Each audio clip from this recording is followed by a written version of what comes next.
अब प्रिंस बहुत एंग्री है निशी पे, और कहीं ना कहीं प्रिंस की जो गैंग है इस बार प्रिंस की बात नहीं सुन रही।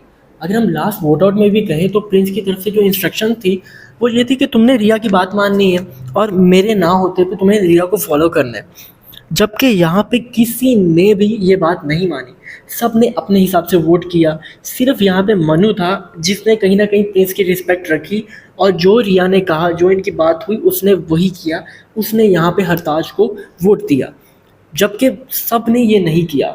आकाश थापा, वैलेंस, इन दोनों को गुस्सा था निशी पे। उसने मन्नू से बदतमीज़ी की थी और इन लोगों को लग रहा था कि निशी हमारी गैंग में हमारे साथ नहीं रहने वाली, और कहीं ना कहीं बात ये सच भी थी।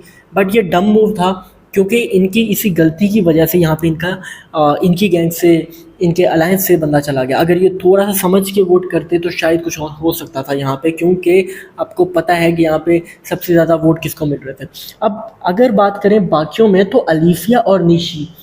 अब अलीफिया की तो मुझे समझ ही नहीं आती भाई, ऋषभ को एलिमिनेट करना, भाई क्या सोच के किया?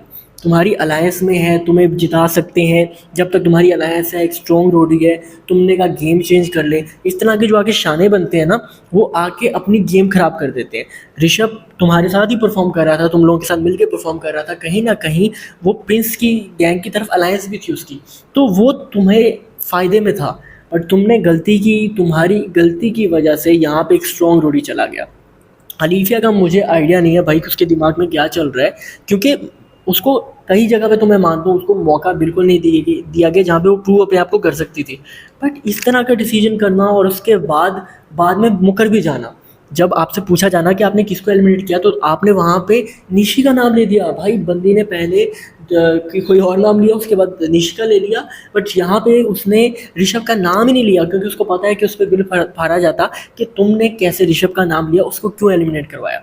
तो इस बार एक चीज़ तो साफ हो गई है, कोई किसी का सगा नहीं है। डबल क्रॉस का जो सीज़न है ना, वो यहाँ पे मैनिपुलेशन पे ही बेस करता है, और जो यहाँ पे मैनिपुलेटिव लोग हैं उनकी यहाँ पे मौज है, क्योंकि यहाँ पे हर पॉइंट पे आके आपको डबल क्रॉस करने का मौका मिलता है। और ये लोग दूसरी गैंग को तो डबल क्रॉस कर नहीं रहे, अपनी ही गैंग में फूट डलवा रहे हैं। प्रिंस ने ये चीज़ मेंशन भी की कि एल्विश और नेहा तुम्हारी अलायंस इतनी स्ट्रांग नहीं है, तुम सिर्फ इस वजह से बच रहे हो क्योंकि हमारे वाले फुद्दू हैं, हमारे वाले गलती करते हैं, तभी जाके यहाँ पे तुम्हारा जुगाड़ लग रहा है और तुम यहाँ पे बार बार बच रहे हो। बाकी इस पर आप लोगों का क्या ओपिनियन है, कमेंट में ज़रूर बताओ। Thank you very much.